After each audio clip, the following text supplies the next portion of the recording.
Thumbnail तो आपने पढ़ ही लिया होगा, क्या था कि how to secure minimum 50% marks in math in 10th UP board. ठीक है, तो हम उसी पे बात करेंगे कि आप अभी देखो 24 अप्रैल से पेपर है हमारे, तो हमारे पास मैक्सिमम 2 महीने बचे हैं। ठीक है, तो 24 नहीं, आप 20 अप्रैल मान के चलो, 20 अप्रैल या फिर ठीक है 24 अप्रैल है तो मान के चलो आप कि 1 अप्रैल से एग्ज़ाम है। ठीक है, मान लो कि 24 दिन छोड़ दो, तो 1 मार्च से लेकर 1 अप्रैल यानी कि 31 दिन है आपके पास। ठीक है, एक महीने में अगर कोई चाहे तो बहुत ही प्यार से 100 में से 50 से 60 नंबर ला सकता है। ठीक है, मिनिमम। तो उसके लिए क्या करना होगा, ठीक है, हमारे पास देखो सिलेबस काफ़ी ज़्यादा है। हमारी टोटल यूनिट है यहाँ पे जो है 5 यूनिट है हमारी, सॉरी 5 क्यों 7 हैं, 7 यूनिट हैं। तो पहली की है number system, algebra, coordinate geometry, ज्यामिति और त्रिकोणमिति, मेंसुरेशन, सांख्यिकी तथा प्रायिकता। ठीक है, ये 7 यूनिट हैं। इनसे टोटल 70 नंबर का पूछा जाता है। 30 नंबर हमारे आते हैं स्कूल वालों के हाथ में। ठीक है, वो तो हमें जनरली मिल ही जाते हैं। इसके बाद हमको उन तो वो 30 नंबर तो हमें मिल ही जाएंगे। अब बचे 70 नंबर। ठीक है, तो 70 नंबर में हम लगभग 20-30 नंबर अगर आराम से ले आए, ठीक है, तो टोटल मिला के हमारे पास जैसे कि देखिए जो कि हमारे 30 नंबर तो स्कूल वालों के हाथ में होते हैं। ठीक है, वो हमें मिल ही जाते हैं, लगभग 28 नंबर तो दे ही देते हैं 30 में। इसके बाद जो है हमारे 70 नंबर में अगर हम मिनिमम 25 नंबर भी ले आते हैं, ठीक है, तो टोटल मिला लो तो 8 5 13, 4 और 1 5, यानी कि 53 नंबर। 53 नंबर का मतलब क्या है, 53% मार्क्स 100 में से। ठीक है, तो अगर आप एक महीने पढ़ते हो और 53 नंबर आ जाते हैं तो ये कोई बहुत ख़राब बात नहीं है। ठीक है, एक अचीवमेंट टाइप का है। तो अब ये नंबर आएंगे कैसे, तो सबसे पहले हम केवल उन यूनिट को पढ़ेंगे, ठीक है, जिनको कम पढ़ के ज़्यादा नंबर ले आएँ और आसान हो। ठीक है, तो पहली हमारी यूनिट कौन सी है, बीजगणित, अलजेब्रा। बहुत आसान है, बस इसमें हमें केवल अलग से अपना हम लोग को ज़्यादा दिमाग नहीं लगाना होता, बस नॉर्मल सा सोल्यूशन, नॉर्मल सी मैथमेटिक्स होती है, वो पढ़ के हम ला सकते हैं। 18 नंबर के पेपर में इस पर 18 नंबर का आता है। ठीक है, कोऑर्डिनेट ज्योमेट्री 5 नंबर के, ये 5 नंबर बिल्कुल फ्री के होते हैं, क्योंकि हम 4-5 फार्मूले याद करके हम 5 नंबर बहुत ही प्यार से ला सकते हैं। ठीक है, इसके बाद जो ज्यामिति ये थोड़ी टफ पड़ जाती है, ठीक है, तो इसको हम छोड़ देंगे। ये रियल नंबर सिस्टम भी छोड़ देंगे।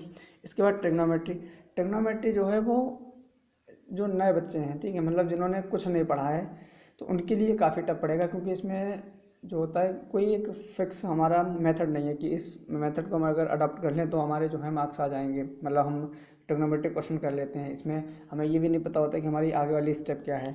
ठीक है, तो ये थोड़ी टफ पड़ेगी, लेकिन अगर आप कोशिश करेंगे तो ये भी आ जाएगी। इसमें बेसिक सी चीज़ें अगर हम ध्यान रख लें, ठीक है, तो उनको हम सॉल्व करके भी लगभग 12 नंबर में से हम जहाँ तक है लगभग 6 नंबर तो ला ही सकते हैं। ठीक है, कोई बड़ी बात नहीं है 6 नंबर लाने में। इसके बाद हमारे पास आता है मेंसुरेशन में जो है वो 2-3 टॉपिक आते हैं। ठीक है, एक तो एरिया रिलेटेड टू सर्कल, दूसरा है हमारा वॉल्यूम एंड सरफेस एरिया। ठीक है, तो यही एक टॉपिक और आता है इसमें, वो भी एग्जैक्ट याद नहीं आ रहा है। ठीक है, तो अगर हम इस मेंसुरेशन यूनिट में ये 3 चैप्टर आते हैं, तो इन तीनों चैप्टर में कोई ज़्यादा हमारे पास मैथमेटिक्स नहीं लगानी होती है। ठीक है, बस हमें फार्मूला याद करना है। फार्मूला याद करके हम डायरेक्ट फार्मूला बेस्ड क्वेश्चन पूछे जाते हैं यूपी बोर्ड में, तो हम वो आसानी से कर सकते हैं। ठीक है, इसके बाद आती है सांख्यिकी तथा प्रायिकता, ये छोड़ दो थोड़ी देर के लिए। ठीक है, तो अगर आप जो है वो बीजगणित, ठीक है, कोऑर्डिनेट ज्योमेट्री और त्रिकोणमिति, ये 3 यूनिट पढ़ लो। ठीक है, तो ये 3 यूनिट हैं। ठीक है, अभी चैप्टर का नाम हमने नहीं बताया है। इन 3 यूनिट को हम पढ़ के कितने नंबर ला सकते हैं, देखो 12 और 18 कितना होगा, 12-18 कितना हुआ 30, 30 और 5 35, यानी कि टोटल ये यूनिट जो है वो 35 नंबर की हैं। ठीक है, कितने 35 नंबर की, तो 70 में से 70 में से ये 35 नंबर, सॉरी उल्टा लिख गया, 35 नंबर की हैं ये 4 यूनिट 70 में से। ठीक है, और ये बात हम नहीं बोल रहे कि ये जो है नंबर मार्क्स जो है ये हमने अपने आप से नहीं लिखे हैं, ये हमारा जो बोर्ड मार्क्स डिस्ट्रीब्यूशन करता है वो है। ठीक है, इसको हम आपको दिखा भी सकते हैं। यहाँ पे ये देखो हमारे पास जो है ये अनसॉल्व है, जिसमें मार्क्स डिस्ट्रीब्यूशन लिखा रहता है कि कितने नंबर के किस यूनिट से आएगा, तो वही है, यहीं से मैंने नोट किए हैं, तो इन्हीं से जो है आप देख सकते हैं यहाँ पे। ठीक है, संख्या पद्धति 5, बीजगणित 18, निर्देशांक 5 नंबर की, ज्यामिति 12 नंबर की। ठीक है, अब देखो जो हम बता रहे थे यूनिट पढ़नी कौन कौन सी है। ठीक है, तो इसमें जो है हमारा, तो ये हमारे थी, तो अब देखो हमने जो 5 यूनिट बताई हैं, ठीक, उनमें से हमें पढ़ना क्या क्या है। ठीक है, जो सेकेंड यूनिट थी हमारी बीजगणित, इसमें हमें देखो बहुपद, इससे 18 नंबर का आता है, लेकिन बहुपद जो है इस सिलेबस में हटा दिया गया है, ठीक है। तो हमें बहुपद नहीं पढ़ना है, अब हमको पढ़ना है जो है, यहाँ से एक मिनट देखिए ज़रा, बहुपद,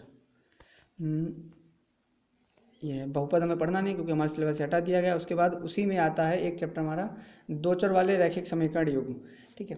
तो ये आसान सा चैप्टर है, प्रतिस्थापन विधि, विलोपन विधि, बीजगणन विधि। इसमें हमें एक्स और वाई हमारे जो चर होते हैं उनकी वैल्यू निकालनी होती है 3-4 विधि से, ठीक है। ये भी बहुत आसान है।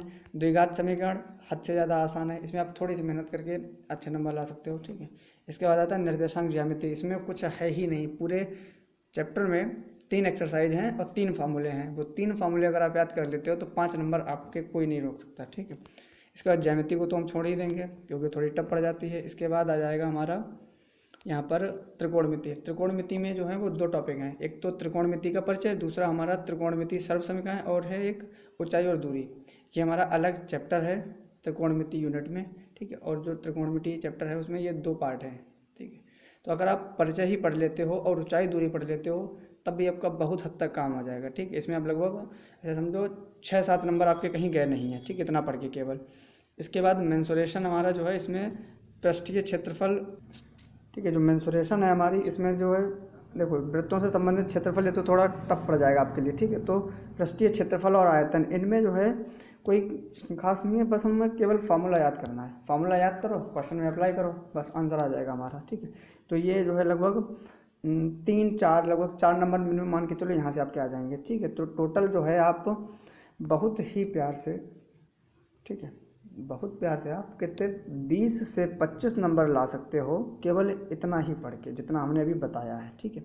अब इसके बाद कहोगे कि ये चैप्टर तो मान लो हम पढ़ लेंगे, उसके बाद फिर तो जो हमारे अनसॉल्व होता है, ठीक है, 2020 तक, मतलब 2020 के एग्ज़ाम हुए तो वहाँ तक 2020 से 10 साल पीछे चले जाओ या 5 साल पीछे चले जाओ, एक साल में 6 या 7 सेट बनते हैं, ठीक है, मतलब 6-7 पेपर बनते हैं एक साल में। 2020 के 7 सेट होंगे या 6 सेट होंगे, 5 सेट होंगे, जितने भी होते हों, तो आप लगभग ऐसे करके 5 साल के ले लो पीछे या 10 साल के ले लो। जब 5 साल के पेपर ले लोगे 2015 से 2020 तक, ठीक है, तो एक साल में अगर हम एवरेज 4 पेपर मान लेते हैं तो 5 साल में कितने हो जाएंगे, 20, 4×5 20, ठीक है। जब आप 20 पेपर सॉल्व करोगे तो इस बात की गारंटी लिख के ले लो कि आपके पास ये कॉन्फिडेंस होगा कि हम लगभग 30 नंबर तक का ला सकते हैं, ठीक है, मतलब 30 नंबर तक हम ले आ सकते हैं, 30 या 35 नंबर बहुत आराम से, ठीक है, 50%। तो अब शुरू कर दीजिए पढ़ना इन चैप्टर को, आपको जहाँ से पढ़ना चाहें वहाँ से आप पढ़ सकते हैं, ठीक। एनसीईआरटी तो आपको लगानी है क्योंकि मेन एनसीईआरटी के क्वेश्चन मिल जाएंगे जो चैप्टर बताए उनके, ठीक है। बाकी जो 4 चैप्टर बताए हैं, एक तो हमारा है क्वाड्रेटिक, ठीक है, द्विघात समीकरण, दूसरा हमारा 2 चर वाले रैखिक समीकरण, 2 चर वाले रैखिक समीकरण। इसके बाद हमारा है त्रिकोणमिति, त्रिकोणमिति के बाद हमारा एक चैप्टर और है जो है कि त्रिकोणमिति के बाद हमारा निर्देशांक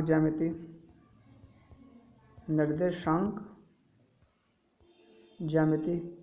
इन 4 चैप्टर को पढ़ लो, आपको 20 से 25 नंबर मिल जाएंगे। जब आप अनसॉल्व्ड खरीद के पेपर देखोगे, ठीक है, तो आपको खुद विश्वास हो जाएगा इस चीज़ पे, ठीक है। हम हमारी बात पे विश्वास करने की ज़रूरत नहीं, आप अपने आप देख सकते हो, और बाकी फिर आपकी मर्जी आगे जो भी आप करना चाहते हो, ठीक है। तो यही था हमारा तरीका पास होने का, ठीक है। इसके अलावा 1 महीने में पास होने की कोई गारंटी नहीं है, ठीक है, मतलब कोई चांस ही नहीं है, ठीक है। सबसे आसान तरीका यही था कि आप ये 4-5 चैप्टर पढ़ लो, उसके बाद अपने आंसर लगा डालो, बस। अगर सोच रहे हो कि कोई बिना पढ़े पास होने वाली ट्रिक बताएंगे, ठीक है, तो ये आपकी गलतफहमी है।